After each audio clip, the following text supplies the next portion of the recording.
भोर तालुक्यातील किकवीकडून कापूरहोळ मार्गे सासवडकडे जाणारी वॅगेनार कार आणि सासवडकडून कापूरहोळकडे निघालेला 12 चाकी ट्रक यांच्या चिव्हेवाडी जवळील देवडी येथे जोरदार धडक झाली। हा अपघात एवढा भीषण होता की धडक होताच कार थेट ट्रकच्या खाली गेली।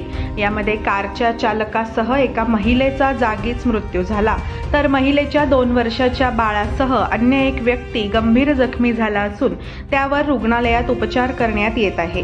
गणेश उर्फ बाळासाहेब शिवाजी लेकावळे, वय वर्ष 28, राहणार किकवी, तालुका भोर आणि तृप्ती अक्षय जगताप, वय वर्ष 26, राहणार सुपे खुर्द, तालुका पुरंदर असे या अपघातात मृत्यू झालेल्या व्यक्तींची नावे असून मयत तृप्ती यांचा 2 वर्षांचा मुलगा कृष्णा अक्षय जगताप याच्यासह प्रकाश बाबूराव दरेकर, राहणार धावडी, तालुका भोर हे जखमी आहेत। याबाबत रोहिदास पांडुरंग लेकावळे यांनी सासवड पोलीस ठाण्यात फिर्याद दाखल केली असून ट्रक चालकावर गुन्हा दाखल करण्यात आला आहे।